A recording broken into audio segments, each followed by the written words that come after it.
শুভ নববর্ষ সবাইকে অনেক অনেক ভালোবাসা জানিয়ে চলে এলাম আজকে। একটা চ্যানেল আছে আমার, আর একটা চ্যানেল সবাই জানো আমার অনিতা মাইতি বলে একটা আর একটা অ্যাকাউন্ট আছে, যেটা হচ্ছে আমার আর একটা ফোনে। এইটা আমার নতুন অ্যাকাউন্ট, নতুন ফোন। তো নতুন বলতে তাও 2 মাস হয়ে গেছে, 2 মাস 2.5 মাস হয়ে গেছে। তো যাই হোক, ওটাতেও কোনো মানে কোনো সাকসেস এখনও পাইনি, ভালোবাসা সেইভাবে কারো পাই না।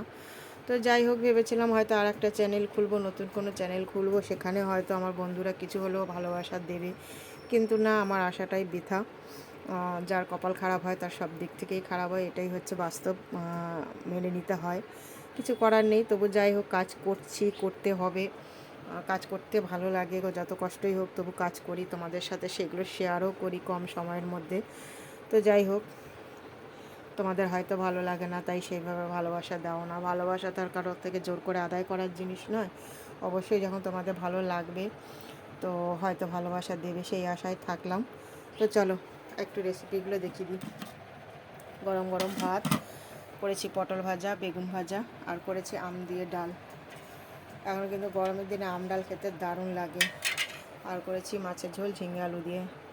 তাই সবাইকে একটুখানি অনুরোধ করব, প্লিজ ইউটিউব বন্ধুরা একটু সাবস্ক্রাইব করে আমার পাশে থেকো, ফেসবুক বন্ধুরা একটু বন্ধু করে পাশে থেকো।